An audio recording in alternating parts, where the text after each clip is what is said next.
Ok, prelazimo sad na ove malko samo teže upite. Upite 2, radimo opet sa istom bazom podataka, sa istim tabelama i krećemo ono da pravimo upite. Kaže prikazati sve radnike čije ime počinje na L. Potrebno je samo tabela radnici i to nam je potrebno samo ime, to je prikazati sve radnike, da, njihovo ime. I u kriteriji sad, potrebno je da njihovo ime počinje na L. Koristimo funkciju koja se zove like, napišete like i onda po znacima navoda napišete L pa zvezdica. I to mislim sve jednako, da li je malo ili veliko L. Zašto L? Pa zato što je potrebno da ime počinje na L, a zašto zvezdica? Zvezdica predstavlja sve one karaktere koji mogu doći posle tog nekog L. To jest ovo znači da mi želimo da nam se prikaže iz tabele radnici, iz kolone ime, da nam se prikažu svi podaci koji počinju sa L, nije bitno kako se nastave. Idemo na ramp, to su samo Laza i Luka, ako pogledamo ovdje u radnici, to su Laza i Luka, Sima, Zoka i Mika počinju na drugoslovu. Ok, snimimo, ja volim da ostavim da mi bude query 1, vi ako se drugačije, možete drugačije da ih snimate, ovako najbrže je postao, prosto najbrže, ovdje vidite 1, to je to. Idemo na sljedeći upit, kaže prikazati sve artikle koji u nazivu imaju kilogram kao i njihove cene. Znači uzimamo tabelu artikli i ovdje je potrebno naziv artikla, odnosno ime artikla i cena. Ime artikla da u nazivu imaju kg.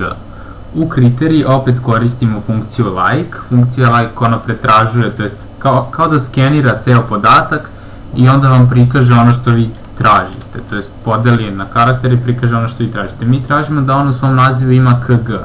Stavit ćemo, pošto ona može da ima kg na početku reči, u sredini reči, na kraju reči, ne znam tačno gde je bitno, samo se pojavljuje kg, stavit ćemo zvezdica, kg, zvezdica. Znači da nešto može pisati pre, pa da se onda pojavi kg, a može i nešto posle. I bitno je da prikažemo njihove cene, idemo na run. To su crni luk, 1 kg, beli luk, pasulj, šargarepa. Ako pogledamo ovdje artikle, ono što ima kg, to su crni luk, beli luk, pasulj, šargarepa. To je to, njihove cene su tu, završili smo i upit 2, snimimo ga, query 2, ok, zatvorimo, ne treba nam više. Otvorimo sljedeći, pravimo sljedeći upit, kaže prikazati sve radnike koji su rođeni 1968. datume i smene u kojima su oni radili. Znači treba će nam tabela radnici i smene, dodamo ih, one su povezane, znači ne treba da dodajemo nikakve dodatne tabele. Kaže prikazati sve radnike, obično kad kaže prikazati radnike potrebno je njihovo ime i prezime, koji su rođeni 1968. znači datum rođenja. Sad, ovdje kriterija da je jednako. Oni treba da su rođeni tokom 1968. Znači to je od 1. januara 1968. do 31. decembra 1968. Ovdje opet možemo da na dva načina da postavimo ovaj upit. To je da bude veće, pa sad prvi datum 1.1.1968. and manje, pa opet između taraba datum napišemo 12.31.1968. I smene u kojim, ajde dodat ćemo ovdje još smene, iz smene samo smena, samo to potrebno, da. Ok, i sad ako idemo na run, evo prikazano je Mika Mikić i on je radio, samo on je, to se pojavio 3 puta, vjerojatno postoji neki razlog. Mika Mikić, njegova šifra radnika je 1, ako odemo u smene, šifra radnika je 1, šifra radnika je 1, evo jedna jedinica, druga jedinica, treća jedinica, to je sve Mika, i on je ovdje radio prvu smenu, i ovdje radio prvu smenu, i ovdje radio prvu smenu, zato ovdje svugdje piše prva smena, to je jedna osoba, logično je da je datum rođenja isti. To je to, a sad vidimo da li bi nam isto ovo izašlo da smo na drugi način odradili ovaj upit za datum rođenja. Dakle, ovdje smo prvo napisali, meni je kompjuter automatski podesio tako da bude da datum bude ispisan onako kako podešen na računaru, a sad between, i sad opet upišemo prvi datum, to je 1. januar 1968. And pa opet između taraba napišemo 31. decembar 1968. I sad pokrenemo opet Mika Mikić 3 puta. Vidite, računar je opet automatski podesio da bude onako kako je već podešeno fabrički. I to je to, završili smo i treći upit, snimimo ga, query 3, ok, zatvornimo, ne treba nam više, sad idemo, pravimo novi upit, četvrti, kaže prikazati sve artikle i njihove cene koji u imenu imaju slovo L na drugom mestu. Znači, potrebno je artikal i njihova cena, ok, znači samo tabela artikli, ime artikla i njihova cena, kriterija, u kriteriju napišemo like, po znacima navoda stavimo znak pitanja, L na drugom mestu i zvezdica. Zašto smo stavili znak pitanja? Pa ovdje znak pitanja predstavlja da pre ovog L može da se pojavi bilo koji karakter, ali samo jedan, pošto je jedan znak pitanja, znači samo jedan. Da su dva znaka pitanja, mogli bi nekad dva karaktera, onda bi ovo L bilo na trećem mestu. Imeno slovo L, njihove cene, to su svi artikli, pogledam još jedan, hleb, mleko i mleko od pola litra i mleko od litra. Završili smo i ovaj query, to jest ovaj upit, sačuvamo ga, pravimo novi, sljedeći upit. Kaže prikazati sve artikle čija je prodata količina veća od 5, a počinju na slovo P. Znači treba će nam tabela artikli i narudžbenice, dodamo ih, povezane su, znači ne trebaju nam nikakve nove tabele. Znači ovdje idemo ime artikla, čija je cena, znači treba će nam i cena artikla i treba će nam njihova količina. Količinu uzimamo iz narudžbenice, evo količina. Znači, kaže, peti zadatak, peti upit, počinju na slovo P. Znači ovdje opet pišemo like, pod znacima navoda, P pa zvezdica. Cena, čije, cena nam uopšte ni ne treba, dobro. Samo označimo ovako i katujemo, on će se obrisati. I potrebno je ovdje, kriterija da je količina veća od 5, znači stavimo samo veća od 5, idemo na run, prazna tabela, proverimo ovdje iz narudžbenice da li ima nešto količina da je veća od 5, pa postoji za neke. 15, 10, 10, 12, imaju ovih nekih šestica, ali ako proverimo artikle, svi koji počinju na P, to su pasulj, prasetina i pavlaka i njihove šifre su 6, 9 ili 10, 6, 9 ili 10. Ovdje ako pogledamo šifra artikla za 6, 6, 6, 6, 6, 6, evo ga ovdje, i to je količina 2, a 9 i 10 ni nema ovdje u šifri artikla. Nemaju, tako da je njihova količina 0, ali da je pisalo da je prodata količina veća ili jednaka od 5, stavimo veći ili jednako, view, evo ga pasulj, tu je i njegova količina je tačno 5, zato se on i ne vidi kada stavimo da je veća od 5. I ovo je dobro postavljen upit, samo što nema nijedan podatak koji zadovoljava taj upit. Snimimo taj upit i to je to, prelazimo na sljedeći upit. Sljedeći je 7. ili tako, ne, 6. Prikazati sve artikle čija je prodata količina veća od 5 ili počinju na slovo P. Opet nam trebaju artikli i narudžbenice.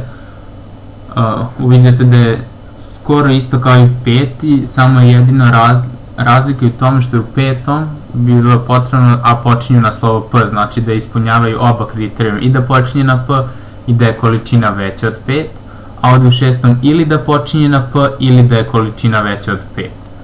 Kako se to radi, uvedemo prvo ime artikla i ovdje nam treba iz narudžbenice količinu.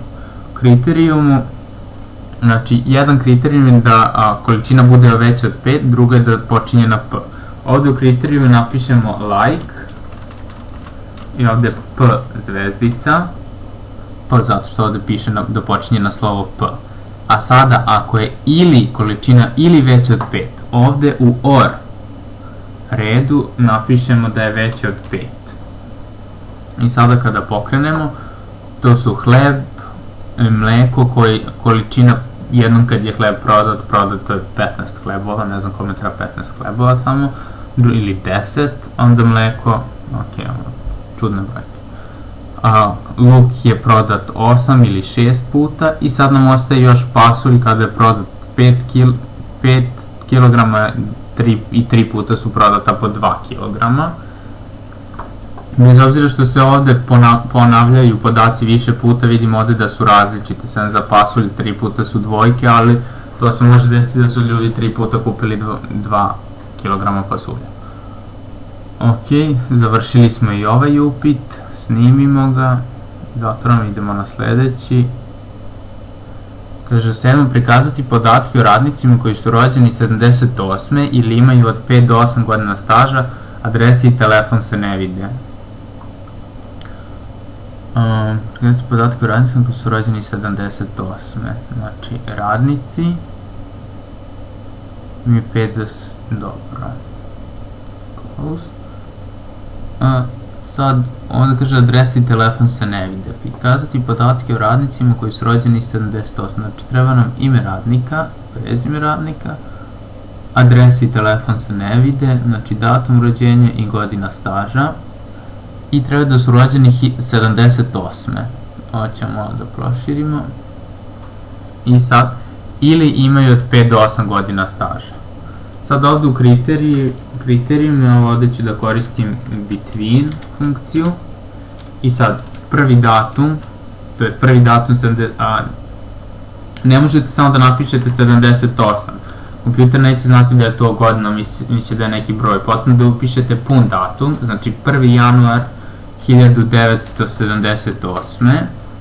Between, napisali smo between, prvi datum, sada da opišemo end i drugi datum je 31. decembar isto 1978. Na nekim računarima je podešeno da ovdje prvo ide mesec pa datum, u školi konkretno na mom računaru je podešeno da prvo ide mesec pa datum, ali to možete da proverite ovdje da vidite kako vam je napisan datum. Mi piše 25. novembra 2016. što se ne uklapa ni u jedno od ta dva, ali nema veze. Ali ovdje vidimo da li će raditi ako napišemo 12.31. A za godine staža da od 5 do 8 godina, tu isto možemo da koristimo between, napišemo between 5 and 8, a možemo da stavimo i veće od 5 and manje od 8. I sad ako pokrenemo, nema ništa. Evo ovdje već automatski prebačeno na 31. decembar, što je moguće. Ovdje je ili, a ja sam stavio da bude i, tako da ovo moramo da kopiramo. Idemo na cut i ovdje pastujemo, pojavi se, idemo na run. Evo ih Laza i Zora, Laza rođen 13. februara 78. Dakle upada tu, ali on ima 3 godine staža, a Zora je rođena 73. ali on ima 6 godina staža. To je to, snimimo query, zatvorimo ga, prelazimo na query 8, odnosno na upit broj 8, kaže prikazati sve artikle i njihove cene prodate u januaru i februaru 2007. godine, čija je količina 2, 3 ili 5. Znači potrebno artikli, njihove cene, prodati u januaru i februaru. Prodati u januaru i februaru piše nam u narudžbenicama, ove dve tabele su povezane, odlično. Za artikl nam treba ime artikla, njihova cena nam isto treba. I treba nam kad su prodati, to je ovdje narudžbenica. Znači treba će nam količina, a datum prodaje uzimamo iz tabele smena. Ako treba da dodamo neku tabelu, ovdje već postoji mjesto show table i ono će nam prikazati, a možete isto na desni klik pa ovdje show table, mi je lakše samo ovdje kliknem show table, evo su opet ovdje tabele, idemo dodamo tabelu smene, opet vidimo povezane, odlično, i iz tabele smene uzmemo datum. Znači sve artikle, njihove cene prodate u januaru i februaru, čija je količina 2, 3 ili 5. Znači januar ili februar od u datumu, evo sad ćemo da koristimo da je veće, pa datum januar i februar 2007. Januar je prvi koje godine? 2007. Znači da je veće od tog datuma, a da je manje od februara. Sad u februaru, pošto nam treba kraj februara, pišemo 28.2.2007. Februar je 2007. godine ima samo 28 dana, čim broj godina nije deljiv sa 8, onda znači ima 28 dana, ne 29. I ovdje smo zaboravili da dopišemo end. Da, čija je količina 2, 3 ili 5. U količini napišemo in, funkciju in, i u zagradi napišemo 2,3,5 run, količina 2, 3, 2, nema nigde količine 5, nema veze. Zašto smo pisali ovde in 2, 3 ili 5? In je posebna funkcija koja nam prikazuje sve podatke, znači ako je ovde količini potrebno 2, 3 ili 5, koristimo funkciju in i ona će sad da prikaže samo podatke koji zadovoljavaju ovaj skup. Znači in je skup. Postoji i funkcija not in koju ćemo koristiti u 9. zadatku i ona prikazuje sve podatke koji nisu iz ovog skupa. Znači ovaj query smo završili. Kada pokrenemo vidimo ovde količina, ovde je januar, februar, sve 2007. Snimimo, to je query 8, prelazimo na query 9. Treba će nam iste tabele, znači artikli, narudžbenice i smene, dodamo ih. Znači ovde je ime artikla, cena artikla, iz smene uzimamo datum, a iz narudžbenice uzimamo količinu. Datum, potom da bude vidljiv, evo volim malo da proširim, to je širim da bi se sve videlo. Evo ovdje ćemo koristiti between i opet koristimo dve tarabe, and opet dve tarabe, između prve dve upišemo prvi datum, znači to je 1. januar 2007. A ovdje je drugi datum, to je 28. februar 2007. Narudžbenica, evo odmah je promenio, narudžbenica, znači, to jest količina, čija količina nije 2, 3 ili 5, znači pišemo not in, pa u zagradi 2,3,5. Kada pokrenemo, ovdje vidimo količina nema nigde 2, 3 ili 5, 1, 4, 8, 10, 12 ili 15 i datumi su januar i februar. Ovdje vidimo šta je sve prodavno. I to je to, tako smo završili i ovih 9 upita. Sada prelazimo na sledeće upite. Sačuvamo ovaj query 9, naravno, evo su nam ovdje svi query, to je svi upiti. Ako želimo da pokrenemo neki upit, samo je potrebno da duplim klikom kliknete i on će se otvoriti. To je to.